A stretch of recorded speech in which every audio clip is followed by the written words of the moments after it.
Today I wanted to chat with you a little bit about conversion and how it's a constant process, and sometimes we might have to look the part before we fully feel the part. So when I converted to Catholicism, I was 21 years old and I was life of the party kind of girl. I was not concerned about the afterlife. I was not concerned about developing virtue. I was simply concerned about having fun and making sure that everyone around me was focused on me and having fun and was entertained as well. When I converted to Catholicism, I lost a big part of myself with that. I viewed it as a very narrow box that I had to fit into, and I felt as though I couldn't have fun anymore because, not that Catholicism teaches what Baptists teach, not that I couldn't drink alcohol anymore, not that any of those pieces. It was more I saw Catholicism as very measured, as balanced, as predictable, and trying to find that part in myself took away some of my spontaneity, some of my desire to have fun, to laugh, to be carefree, to make jokes, to be satirical, all of these pieces. I wanted to be exactly as Christ was, and Christ doesn't crack a lot of jokes in the New Testament, right? It's very straightforward. He speaks in parables, it's metaphoric. Anything that he states that was written down is the epitome of what we should be working toward, to be more like, how to treat other people. So I didn't see much room for fun. I didn't see much room for just having a good time and developing relationships with people. But Christ had relationships with those around him. There's a verse in the Bible that says that there wouldn't be enough books on this earth to put everything down that Christ ever did. And so Christ obviously had conversations. He had interactions that had nothing to do with what is in the Bible. Granted, they were all virtuous. Granted, they were perfect, but he was a carpenter.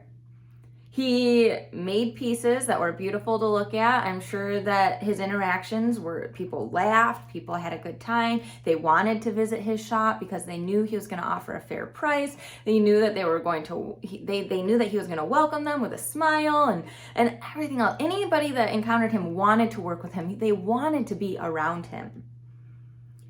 And with this narrow-minded view of what it means to be Catholic, of saying, well, we have to be, anything we have to say has to be aligned with pro-life. Anything that we say has to be aligned with anything that the Catholic doctrine would teach. We have to be defending our priests. We have to be standing up for the preborn. We have to be doing all of these things. And we put our blinders on to anything that is outside of this narrow scope of teaching Catholic doctrine, of being sure that we are being a witness directly to Christ with every single interaction. We end up not seeing people. We see this narrow view of who we think, how we think everybody should think. We see this narrow-minded view and we lose that relational aspect. When in reality, that relational piece comes first.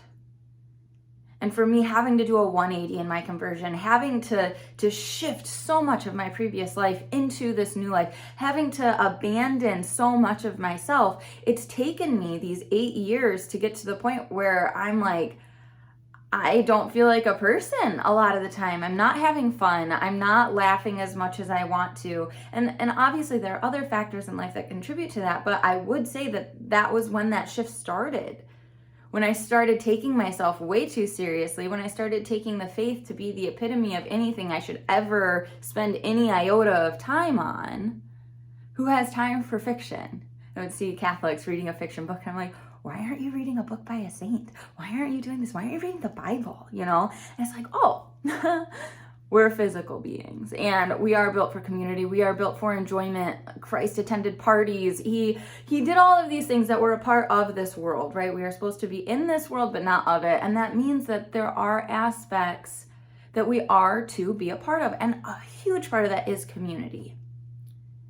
It's that relational piece. It's about just being present with people, about having a good time, about conversing with them, learning their life stories, telling jokes, being enjoyable with each other's company, and being in that community.